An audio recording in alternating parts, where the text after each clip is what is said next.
अस्सलाम वालेकुम स्टूडेंट्स। आपके नॉलेज में है कि हमने BCom part 1 business mathematics and statistics का सिलेबस स्टार्ट किया हुआ है। अपने प्रीवियस लेक्चर में हमने एक्सरसाइज 2.1 कवर की।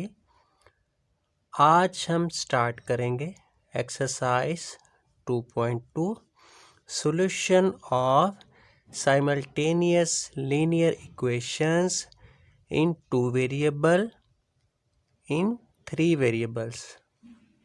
तो फर्स्ट ऑफ ऑल हम देखते हैं साइमल्टेनियस लीनियर इक्वेशंस कौन सी होती हैं। ऐसी इक्वेशंस जिसमें 2 अननोन वेरिएबल्स हों, for example x and y।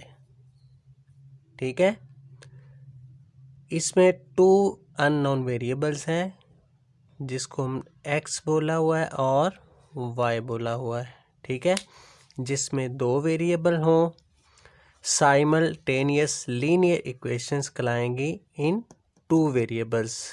और लीनियर इक्वेशंस के बारे में हमने पढ़ा हुआ था प्रीवियस लेक्चर में। ऐसे इक्वेशंस जिसमें वेरिएबल की पावर 1 हो।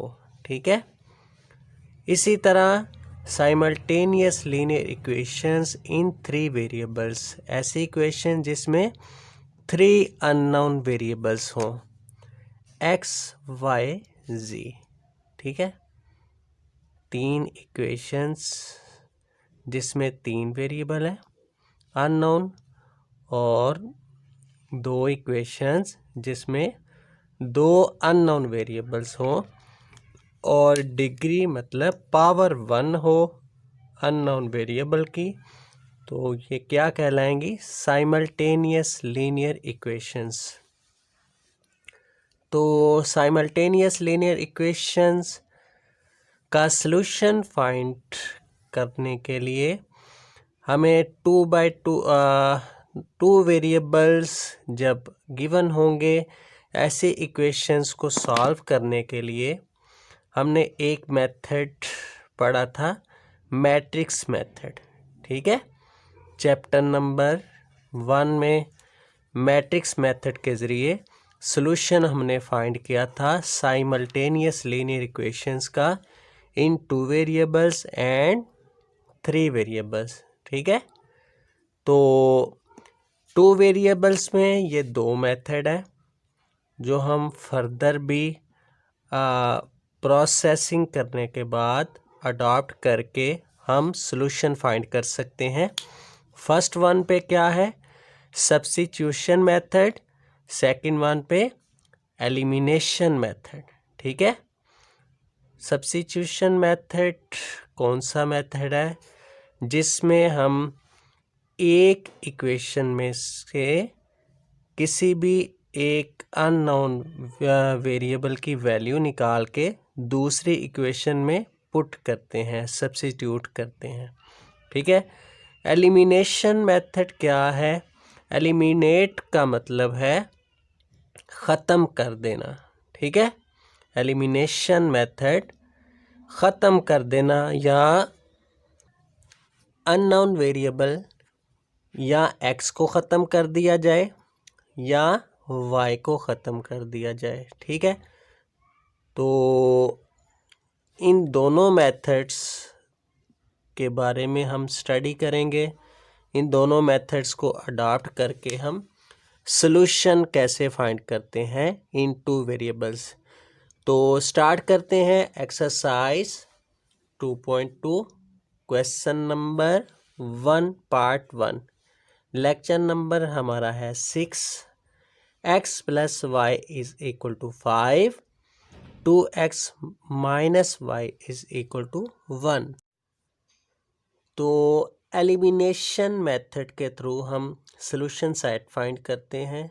ठीक है, जिसमें हमने अभी डिस्कस किया एलिमिनेट करना, ख़त्म कर देना। ठीक है ना, ख़त्म करना है, स्किप करना है, या अननोन वेरिएबल x को पहले ख़त्म कर लें या y को ख़त्म कर लें। ठीक है, तो एलिमिनेट हम करते हैं, सबसे पहले y को कर लेते हैं, ठीक है ना, या y को भी कर सकते हैं आप, x को भी कर सकते हैं।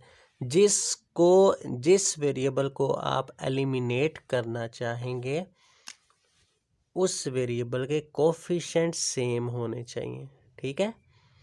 अब यहाँ पे देखें, फॉर एग्जांपल क्वेश्चन में हमारे पास y का कोफिशिएंट 1 दिया हुआ है, सेकंड इक्वेशन का भी कोफिशिएंट 1 है। पहली इक्वेशन इसको बोला, सेकंड वन को सेकंड इक्वेशन बोल लिया, तो हमें कोफिशिएंट सेम करने की ज़रूरत पेश नहीं आई।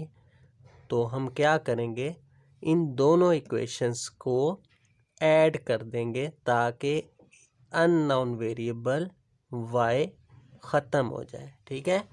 अगर साइन सेम ना हो, डिफरेंट हो, तो हम ऐड करेंगे, और अगर साइन सेम हो कोफिशिएंट सेम बनाने के बाद तो हम सब्ट्रैक्ट करके साइन चेंज करेंगे, ये बात याद रखिएगा। तो यहाँ पे कोफिशिएंट भी सेम है y के, और सिंबल भी, साइन भी डिफरेंट है, तो हम जस्ट दोनों इक्वेशंस को ऐड कर देंगे। ऐड करने के बाद प्लस y माइनस y से कैंसिल हो जाएगा, 2x प्लस 1x ऐड करेंगे, 3x आ जाएगा, 5 प्लस 1 इज इक्वल टू 6। तो यहाँ x के लिए वैल्यू फाइंड करेंगे, 3 यहाँ मल्टीप्लाई हो रहा है, राइट साइड पे लेके जाएंगे तो डिवाइड हो जाएगा, 6 डिवाइडेड बाय 3, x का आंसर हमारे पास 2 हासिल हो जाएगा, ठीक है। और जब एक अननोन वेरिएबल का आंसर आएगा, उस अननोन वेरिएबल की जो हमारे पास वैल्यू आएगी उसको किसी भी एक इक्वेशन में पुट करेंगे तो सेकंड अननोन वेरिएबल की वैल्यू हमारे पास हासिल हो जाएगी, ठीक है। तो पुटिंग वैल्यू ऑफ x मतलब x is equal to 2 in equation 1 में भी पुट कर सकते हैं और 2 में भी पुट कर सकते हैं। यहाँ हमारे पास ऑप्शन है, तो हम इक्वेशन 1 में पुट करते हैं वैल्यू किसकी, x की।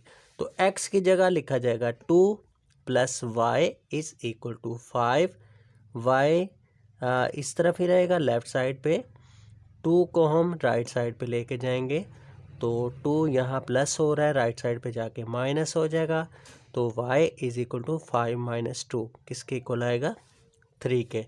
तो सॉल्यूशन हमारे पास x और y अननोन वेरिएबल्स का क्या आ गया, x is equal to 2, y is equal to 3। ये हमने सॉल्यूशन फाइंड किया थ्रू एलिमिनेशन मेथड। इसको सब्स्टिट्यूशन मेथड भी अप्लाई कर सकते हैं, तो वो भी हम करते हैं इसी क्वेश्चन में, ठीक है। तो मैट्रिक्स मेथड से भी आप कर सकते हैं, ठीक है। हमारे पास क्वेश्चन जो है किस सूरत में आएगा, solve given simultaneous linear equations, उसमें आप कोई भी मेथड अडॉप्ट करके सॉल्यूशन सेट फाइंड कर सकते हैं, ठीक है। तो पार्ट 4 है, एक और क्वेश्चन करते हैं प्रैक्टिस के लिए जी। Part number 4x minus 3y is equal to 10, इसको इक्वेशन 1 बोल दिया। 5x minus 7y is equal to 6, इसको इक्वेशन नंबर 2 बोल दिया। तो एलिमिनेशन मेथड में या y के कोफिशिएंट सेम कर लेंगे या x के, तो y के ही करते हैं, x का आंसर पहले आ जाएगा आपका, ठीक है ना। तो हम x के भी कर सकते हैं, यहाँ हमारे पास ऑप्शन है, ठीक है। तो y के कोफिशिएंट सेम बनाने के लिए आप देखें, पहली इक्वेशन में यहाँ 3 लिखा हुआ है y का कोफिशिएंट, और सेकंड इक्वेशन में y का कोफिशिएंट 7 लिखा हुआ है। तो सेम बनाने के लिए इस तरह करते हैं, इक्वेशन 1 को 7 से मल्टीप्लाई कर देते हैं, और इक्वेशन 2 7 वाली को 3 से मल्टीप्लाई कर देते हैं, ठीक है, ताकि दोनों को कोफिशिएंट सेम हो जाए। तो हम लिखेंगे multiply equation 1 by 7 and equation 2 by 3, then subtract. Subtract क्यों करेंगे? सब्ट्रैक्ट इसलिए करेंगे तो दोनों के साइन सेम है, अगर डिफरेंट होते तो हम ऐड करते, अब सेम है तो सब्ट्रैक्ट करेंगे ताकि साइन डिफरेंट हो जाए तो कैंसलेशन हो जाए। तो इक्वेशन 1 को 7 से मल्टीप्लाई किया, 7 4 जार 28, 7 3 जार 21 और 7 को 10 से मल्टीप्लाई किया 70। ठीक है ना। इक्वेशन का ये असूल होता है कि 7 से मल्टीप्लाई करें तो दोनों साइड पे 7 से मल्टीप्लाई करेंगे तमाम इक्वेशन को। ठीक है।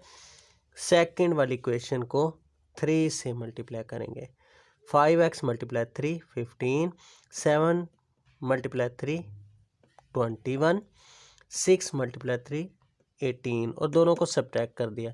सब्ट्रैक्शन में क्या करेंगे, 15 की वैल्यू प्लस है तो माइनस हो जाएगी, 21 माइनस में है तो प्लस हो जाएगा और ये यहाँ पे 18 प्लस में है तो ये माइनस हो जाएगा। सब्ट्रैक्ट करने पे साइन चेंज हो गए तीनों के। साइन चेंज करने के बाद कैंसलेशन। कैंसलेशन प्रोसेस के बाद क्या हमारे पास आंसर आएगा? अच्छा जी, नेक्स्ट वन पे 28 माइनस 15, यहाँ 28 प्लस 15 नहीं आएगा। सब्ट्रैक्शन के बाद ये प्लस वाला सिंबल ख़त्म, माइनस वाला यूज़ करेंगे। 28 माइनस 15 13x आ जाएगा, is equal to 70 minus 18, 70 minus 18 52। 13 इधर मल्टीप्लाई हो रहा तो राइट साइड पे लेके जाएंगे तो डिवाइड हो जाएगा, 52 divide by 13, x is equal to 4। x का आंसर 4 आ गया। अब हमें चाहिए y का answer. Put value of x in equation 1 और 2, या 1 में पुट कर दें या 2 में पुट कर दें, तो 1 में ही पुट करते हैं। Put value of x in equation 1, equation 1 में है 4, वैसे ही x की जगह हम पुट करेंगे 4 minus 3y is equal to 10। ठीक है, 4 4 जार 16, तो ये 16 इधर प्लस हो रहा है, राइट साइड पे लेके जाएंगे तो माइनस 16 हो जाएगा, इधर minus 3y is equal to 10 minus 16 मतलब minus 6, minus 3y is equal to minus 6। ये नेक्स्ट स्टेप ये इसका, उसके बाद नेक्स्ट स्टेप ये आ गया। माइनस 3 यहाँ मल्टीप्लाई हो रहा है y के साथ, तो राइट साइड पे लेके जाएंगे तो डिवाइड हो जाएगा, minus 3 divide minus minus plus हो जाता है, 6 डिवाइड बाई 3 2 आ जाएगा। तो y का आंसर हमारे पास 2 आ गया और x का आंसर क्या आ गया, 4। ठीक है, ये हमारे क्वेश्चन नंबर 1 के तमाम पार्ट्स इसी प्रोसेस के साथ होंगे। तो एक क्वेश्चन हम कर लेते हैं, क्वेश्चन नंबर 1 का थ्रो सब्स्टिट्यूशन मेथड भी हम सॉल्व कर लेते हैं।